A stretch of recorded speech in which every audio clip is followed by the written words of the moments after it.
সে একটা বিষয় রিয়েলাইজ করছে যে এই হাসান নামে ছেলেটা যে সকলের মাঝে এত প্রিয় এবং সকলের কথায়, সকলের ফোনে, সকলের সুখে দুঃখে যেভাবে পাশে থাকে, এখান থেকে কিন্তু এই লেসনটা সে দিয়েছে এবং লেসনটা নিয়েছে পাশাপাশি সে কিন্তু তার ভিতরে যদি কোনো শর্টকামিংস থেকে থাকে সেটাও কিন্তু সে এখান থেকে ওভারকাম করেছে এবং সেজন্যই বলেছে যে না, ওনার অভাব যেন কেউ ফিল না করতে পারে সেটা ও হৃদয়ে পোষণ করেছে। এবং এখন হয়তো ফিজিক্যালি সে থাকবে না, কিন্তু সে যে এসেন্সটা দিয়ে গেল, যে সুগন্ধটা দিয়ে গেল, যে ফ্লেভারটা দিয়ে গেল, সেটা যেন আপনারা এসে তার মাধ্যমে সেটা ফিল করতে পারেন এবং তার সেই আহ্বানটি কিন্তু রয়েছে। এর ভিতর দিয়ে কিন্তু অনেক কিছু প্রকাশ পায়। আমরা যেন প্রত্যেকেই একজন হাসান হই,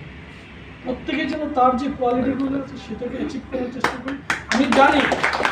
প্রত্যেকের ভিতরে সেটা